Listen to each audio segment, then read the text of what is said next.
use of glyphosate has grown over the years in this country.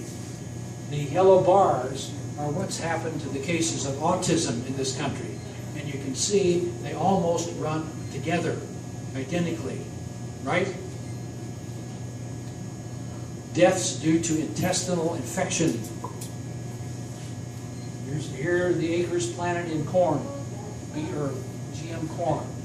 There's what's happened to the deaths due to intestinal infection.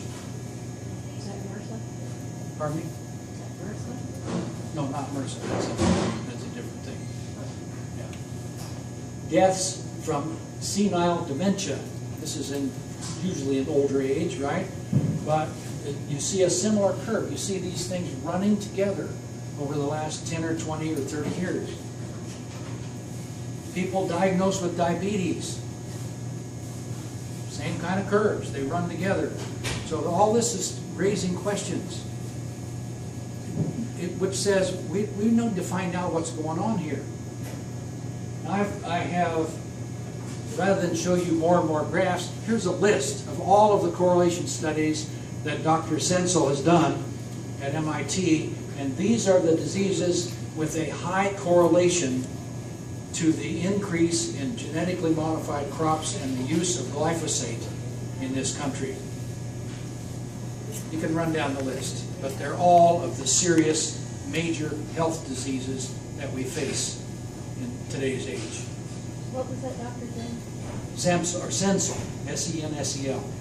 Stephanie is her first name.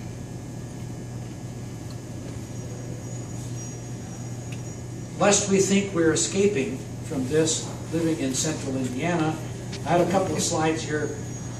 Two of the pictures I took in the last week.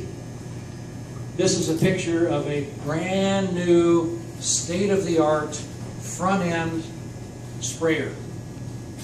This thing holds over 1,000 gallons of Roundup, and it's happily going along applying this to a cornfield west of Kokomo. This is one I ran across where the guy, as far as I'm concerned, is in total violation of the law. This is a traditional sprayer. It had booms out both sides of the spraying device. The wind was blowing like crazy.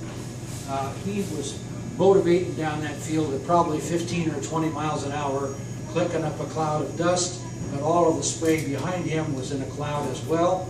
It was blowing across the highway. I could smell it in the car. And you know, Roundup has a very particular smell to it. It's a kind of a sweet smell. You can smell it, and that's in total violation of the label regulations. And if the label regulations are being violated, the farmer is violating the law. There is a law about wind speed. Now, I don't know how he's getting anything on the ground. To me, it was all being kicked up in the air. And then this little number here is one that was provided to me by somebody standing pretty close. This is an example of a cow that was allowed to graze on genetically modified corn north of Kokomo. This cow died, and it's not the only one. There have been 4 cows died that have been allowed to graze in BT cotton, or in, not cotton, in genetically modified corn, sorry. So we don't escape it where we live. Okay, quickly, the fifth possible problem. These genes don't like to stay put. You know, they put them in the corn, they put them in the soybeans. Animals eat the corn, animals eat the soybeans. We eat the corn, we eat the soybeans. These genes can transfer into our gut bacteria because they came from bacteria to start with, right? So they transfer more easily from bacteria to bacteria. There is horizontal gene transfer, it's called. Gene transfer in the wild, genes do drift from one organism to another. The promoter works in bacteria, so we may be telling something in the bacteria to turn on all the time that wasn't on. There's only been one human feeding study on GM crops that I know about. This was done in Great Britain, and the Roundup Ready soy gene was transferred to the intestinal bacteria simply from people consuming Roundup Ready soy. They did this with people who had their lower intestine removed for other reasons, and tested the material that was found in the colostomy bags. So what can transfer? The promoter, turn things on that we might not want on. The antibiotic marker gene can transfer, which gives things in us maybe resistance to antibiotics that we don't want to have resistance. The Roundup Ready gene that can transfer. The Liberty Link gene can transfer. A viral gene can transfer. So several things can transfer. If the BT gene, the one I told you about in corn, where the corn produces its own internal pesticide, if it transfers into our gut bacteria, it could in fact turn that gut bacteria into living pesticide factories within us. So we may be producing our own inside pesticide. So we've got 5 possible problems. Disruption of the DNA, genetically modified protein, it might not be correct. Changes in the protein, herbicide residues being put into the food supply, and the transfer of genes from into bacteria that don't belong there. How do we evaluate this? Current assessments. There's no required post-market surveying now. There are no human clinical trials ongoing. There's no evaluation of plant changes or effects.